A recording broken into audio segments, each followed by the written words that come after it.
যে আমাদের সামনে সমাজ রাষ্ট্র এ বিষয়ে আলোচনা নিয়ে আসছেন শুধু ঢাকা বাসাবো থেকে আগত ইসলামী সমাজের সদস্য জনাবা খাদিজা খানম।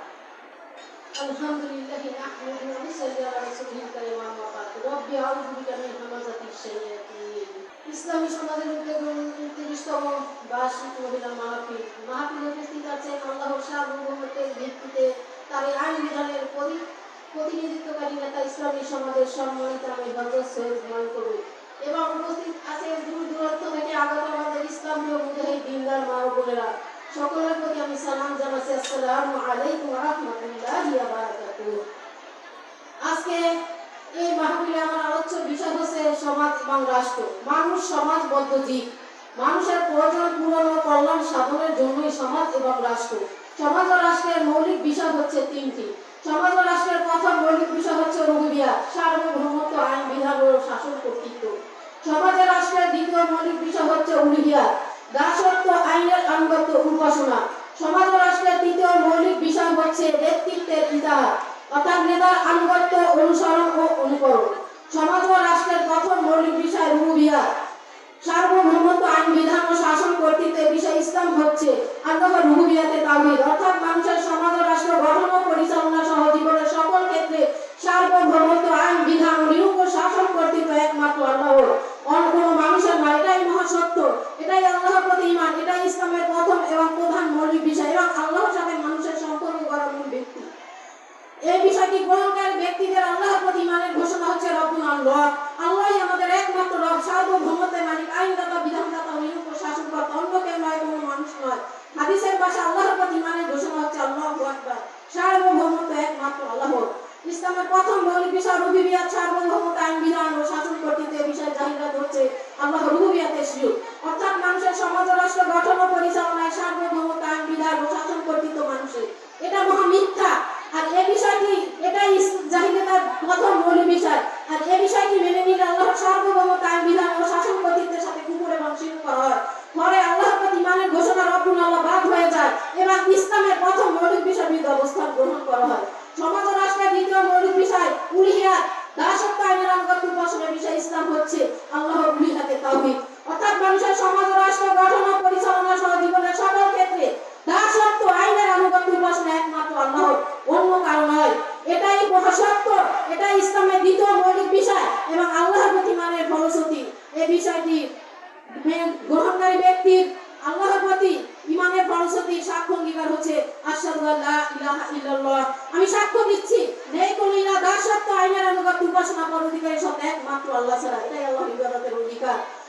উলুহিয়াত, দাসত্ব, আইনের আনুগত্য, এই বিষয়ে জাহিলিয়াত হচ্ছে আল্লাহর উলুহিয়াতের শিরক, অর্থাৎ মানুষের সমাজ ও রাষ্ট্র গঠন ও পরিচালনায় দাসত্ব মানুষের, আইনের আনুগত্য, মানব রচিত ব্যবস্থা, উপাসনা গায়রুল্লাহ।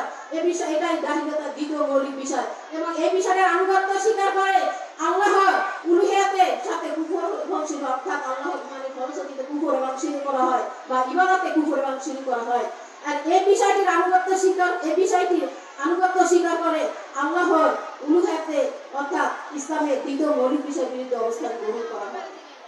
সমাজ ও রাষ্ট্রের তৃতীয় মৌলিক বিষয় নেতৃত্বের ইতিহাস, অর্থাৎ নেতার আনুগত্য, অনুসরণ করে। এই বিষয় ইসলাম হচ্ছে মানুষের সমাজ ও রাষ্ট্র গঠন, বিষয় ইসলাম হচ্ছে আল্লাহর রাসূল হযরত মুহাম্মদ সাল্লাল্লাহু আলাইহি ওয়াসাল্লামের কিতাবে তাওহীদ, অর্থাৎ মানুষের সমাজ ও রাষ্ট্র গঠন ও পরিচালনায় শর্তহীন আনুগত্য, অনুসরণ, অনুকরণ একমাত্র আল্লাহর রাসূল হযরত মুহাম্মদ সাল্লাল্লাহু আলাইহি ওয়াসাল্লামের, অন্য কারো নয়।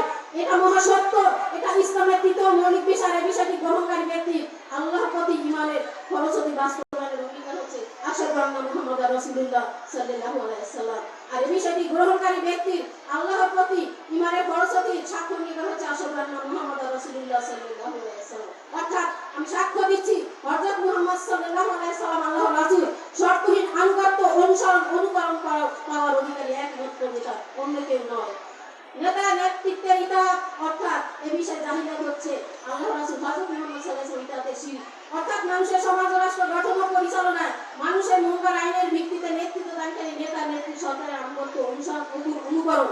এইটাই জাহিলিয়াতের তৃতীয় মৌলিক বিষয়। আর এই বিষয়টির আনুগত্য স্বীকার করে আল্লাহর রাসূল হযরত মুহাম্মদ সাল্লাল্লাহু আলাইহি ওয়াসাল্লামের নেতৃত্বের আনুগত্যে কুফর এবং শিরক করার পরে ইসলামের তৃতীয় মৌলিক, ইসলামের বাস্তবায়নের অধিকার আশহাদু আন্না মুহাম্মাদার রাসূলুল্লাহ বাদ হয়ে যায়। ইসলামের তৃতীয় অবস্থান গ্রহণ করা হয়। আমার ইসলামীয় দিনদার মা ও বোনেরা, আসলে এই তিনটা মৌলিক বিষয়ের ভিত্তিতে নির্ধারণ করা হয় কোনটা ইসলামিক রাষ্ট্র, কোনটা জাহিলি রাষ্ট্র। তা আলহামদুলিল্লাহ আমাদের যে ইসলামী সমাজের আমিরের নেতৃত্বে একটা ইসলামিক সমাজ গঠন হয়েছে, কিন্তু ইসলামিক রাষ্ট্র গঠন হয় না। ইসলামিক রাষ্ট্র গঠন করতে হলে এই ইসলামী সমাজের আমিরের নেতৃত্বে যারা আমরা নিজেদের ইমানদার দাবি করি, আসলে দাবি করলেই হবে না। তবে ইসলামী সমাজের সমাজ গঠন করছে, রাষ্ট্র গঠনে কি করছে, যে চূড়ান্তভাবে চেষ্টা করছে। এখন আমাদের ইমানদারদের কাজ আমিরের নেতৃত্বের আনুগত্য থেকে নিজের সময় অর্থ চূড়ান্তভাবে কোরবানির মাধ্যমে ধর্মমত নির্বিশেষে সকলের কাছে এই ইমানের দাওয়াত পৌঁছে দিতে হবে। এবং তাই আমিরের আনুগত্য থেকে আমাদের উপর যত বেরজুল অর্থাৎ নির্যাতন আসুক না কেন, আমরা কোনোভাবে পিছপা হব না ইনশাআল্লাহ। এই বলে আমি সকল ইমানদার মা বোনদের প্রতি আহ্বান জানাচ্ছি, আসুন আমরা এই ইসলামী সমাজের আনুগত্য থেকে আমাদের সময় অর্থ চূড়ান্তভাবে কোরবানি করে আমরা ইসলামকে এই ইসলামী রাষ্ট্রে প্রতিষ্ঠা করার লক্ষ্যে এগিয়ে যাই ইনশাআল্লাহ। এই বলে আমার আলোচনা এখানে শেষ করলাম। ওমা আলাইনা ইল্লাল বালাগ। আসসালামু আলাইকুম।